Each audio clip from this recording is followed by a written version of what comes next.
3 to 5%. 3 to 5% body fat is not a lifestyle. It's a deadline. This is the absolute physiological floor, the point where every muscle fiber is visible, every vein has a name, and the skin looks vacuum sealed directly onto the muscle. Because it essentially is. No subcutaneous fat left to hide anything. Ronnie Coleman, Jay Cutler, Phil Heath, almost every man who ever stepped on the Olympia stage looked like this for exactly one day, the day of the show. Then they ate.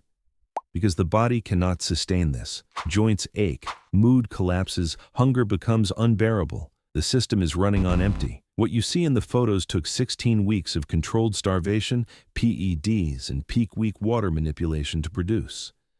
The camera captured a biological peak that existed for 24 hours and was never meant to last longer. It's not a physique, it's a photograph. 6 to 10%. 6 to 10% is where the obsession lives.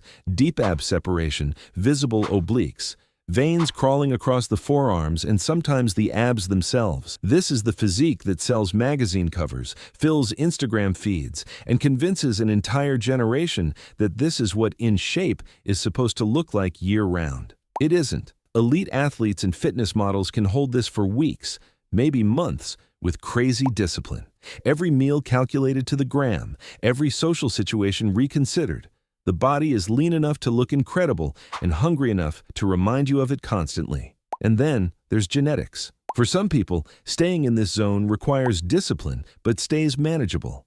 For others, it's totally impossible. The body just wants to escape it. Through crazy hunger signals, you think about food all day. You watch food videos on YouTube whenever possible, just to try to feel something close to satisfied. Hormonal shifts, stress, lower cognition, metabolic slowdown. Holding this percentage becomes a nightmare. The physique everyone wants, the life nobody warns you about. 11 to 15% are most serious athletes actually live.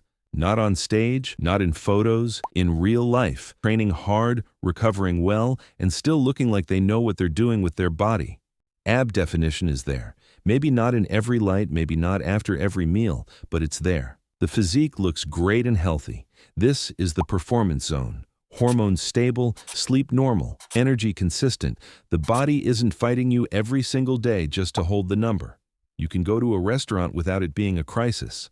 For most people, this range is manageable. Hunger still shows up, discipline is still required, but the body isn't in full rebellion. Most people who put in the work can hold 15% without it consuming their entire life. For some, even here, the body pushes back harder than it should. Genetics, again. And this is where muscle actually grows.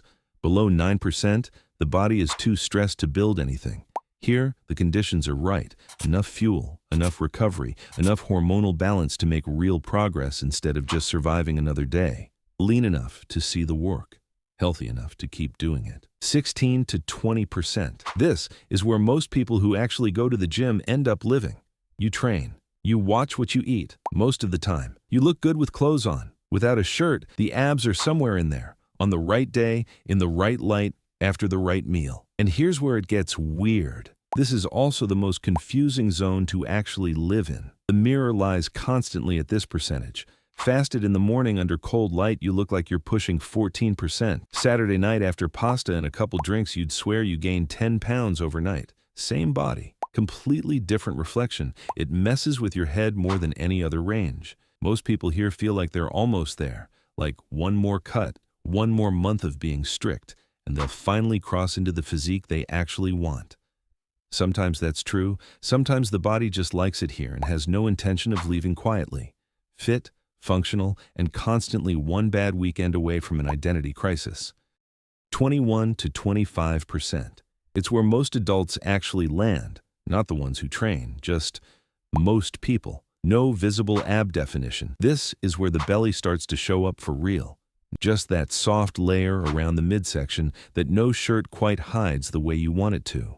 Looks completely normal in clothes. This isn't a physique that turns heads, but it's also not one that raises medical alarms on its own. It's just average, the statistical middle of the population in most developed countries. But here's where it starts to matter beyond the mirror. At this range, where the fat is stored, changes everything. Someone at 22% carrying fat evenly has completely different health markers than someone at 22% storing it all deep in the abdomen. Visceral fat, wrapped around the organs, invisible from the outside but doing real damage on the inside. Same number, totally different story. Insulin sensitivity starts to quietly decline here. Inflammation markers begin to tick up, nothing dramatic yet. No diagnosis, no crisis, but the body is starting to send signals that most people brush off because nothing hurts yet. And the body is patient until it isn't. 26 to 30%. It's where the body starts making itself heard. This isn't just a belly anymore. The fat is distributed. Arms, back, face, chest, clothes fit differently.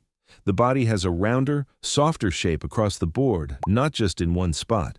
Movement requires more effort than it used to. Stairs feel different. Getting up from the couch is a thing you notice. The joints are carrying load they weren't designed for long term, and they're starting to complain about it. Clinically, this range sits right on the edge. Depending on muscle mass and where the fat is stored, some people here are already classified as obese. A less muscular person at 27% can have the same health profile as someone at 32%. The number on the scan only tells part of the story. Fat tissue converts testosterone into estrogen through an enzyme called aromatase. The more fat, the more conversion. Lower testosterone means less muscle, less motivation, worse recovery, and, here's the cruel part, a harder time losing the fat that's causing the problem in the first place. The body has essentially rigged the game against itself. Most people at this percentage feel it without knowing why. Energy is lower, mood is off, libido has quietly disappeared. The warning signs are there. This is where the crisis begins. 31 to 40%. 31 to 40% is where the conversation stops being about aesthetics. This is clinical obesity. The consequences aren't theoretical anymore. They're active. Sleep apnea, type 2 diabetes, cardiovascular disease, chronic inflammation. Already happening for many people here, quietly, while life goes on as normal. The body is working overtime just to exist. The heart under constant excess load. The pancreas fighting insulin resistance built over years. Knees, hips, lower back absorbing pressure they were never built to handle daily. And losing weight from here is harder than it looks. The hormonal environment is working against you. Energy low, motivation suppressed. The body defending its fat stores like its life depends on it, because evolutionarily, it thinks it does. Lifestyle, medical support, bariatric surgery, all legitimate tools. But tools only work if you use them. And time is not neutral here. Every year adds damage. Every year makes the climb back harder. This is urgent. Treat it that way. 40% plus. Above 40%, the body has stopped negotiating. This is no longer a fitness conversation. This is survival. Breathing is labored, not during exercise, at rest. Movement is painful. The risk of sudden cardiac events is no longer a statistic. It's a daily reality. Everything is harder. Getting dressed, sleeping, walking to the car. The body that was built to move is now fighting just to exist inside itself. The causes here are never simple. Genetics, hormonal disorders, trauma, medications, environment. The world loves to reduce it to a character flaw. It isn't. But the physiology doesn't care about the reason. Above 40%, the organs are under siege regardless of how it got there. This is the range where people die younger, where birthdays start to feel different, where the people who love you are scared but don't know how to say it. The body got here over years. It won't leave overnight. But every single day without change is a day it gets harder to come back from. This is as serious as it gets. Everyone living here already knows that. Click the subscribe button. Class isn't over.